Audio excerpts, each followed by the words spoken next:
Vi pišete i predajete u kontekstu više kultura. Kako se unutrašnji identitet razvija na prostoru različitih kultura? Da li postoji neki trenutak kada se čovjek potpuno osjeti kod kuće? Pa to kretanje između različitih kultura ja sam uvijek shvatala kao zapravo to nekakvo vraćanje ka sebi. I ideja jeste da se svuda na neki način osjetiš kao kod kuće, ali to je proces.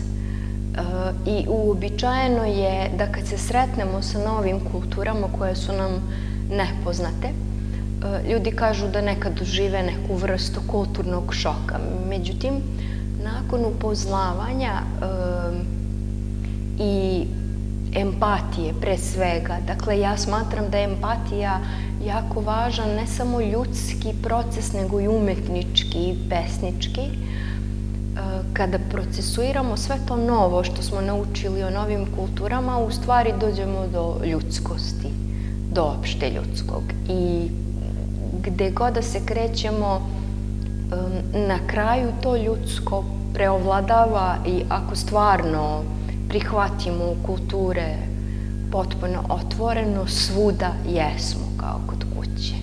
To je neka moja ideja kako se poezija piše, kako da ta poezija bude otvorena prema svima, prema čitavom svijetu.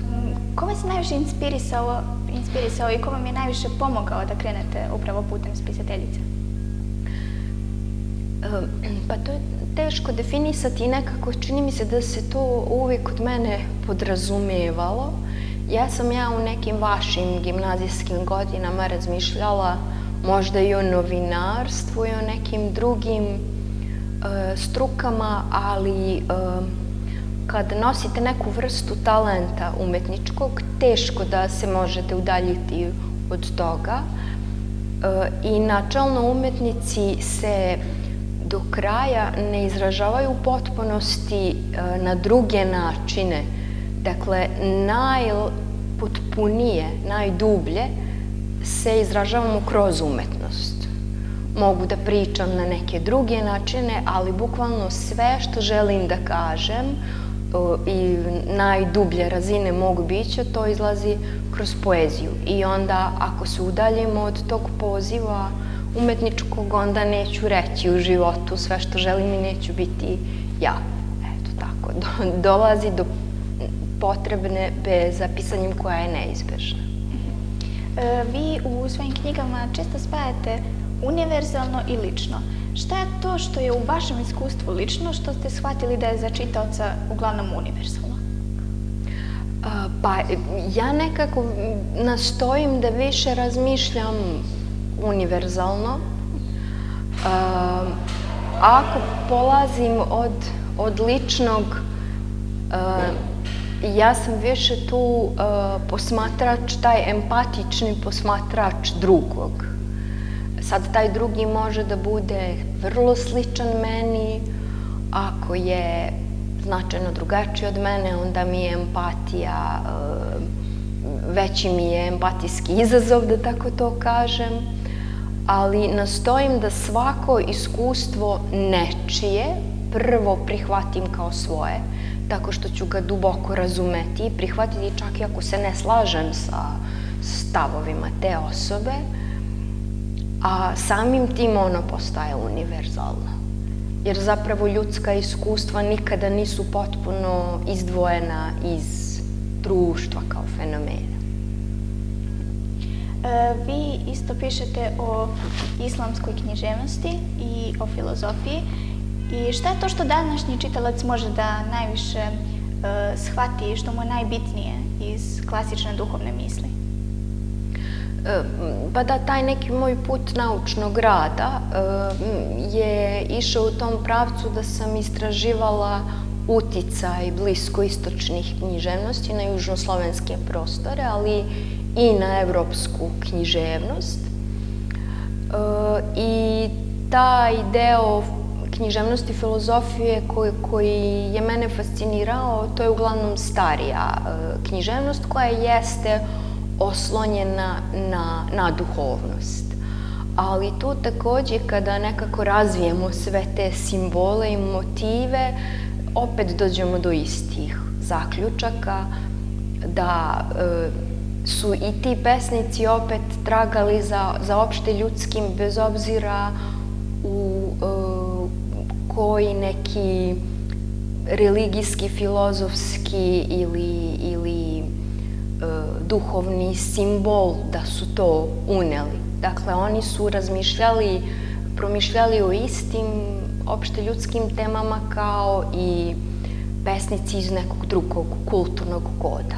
Recimo, moj književni otac, mogu reći da je to Borges, od njega sam najviše naučila.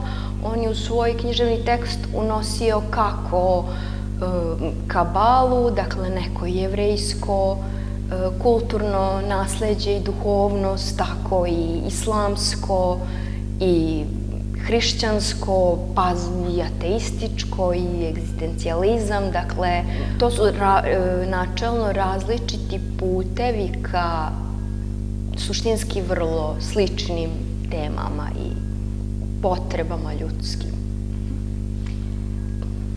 Vi radite kao predavačica na fakultetu i radite sa mladima koji, tako rečeno, žive u digitalnom svetu. Šta je to što je vas najviše iznenadilo kako mladi doživljavaju sebe, svoj identitet i pripadnost? Pa sad trenutno ne predajem više na fakultetu, ali sam stalno u kontaktu sa mladima, recimo kroz radionice kreativnog pisanja, i nastojim da se prilagodim novim generacijama u smislu da je digitalno, vizuelno, mreže, da je sve to izuzetno značajno za njih. Najveći izazov mi nekad na tim radionicama bude njihova fascinacija engleskim jezikom.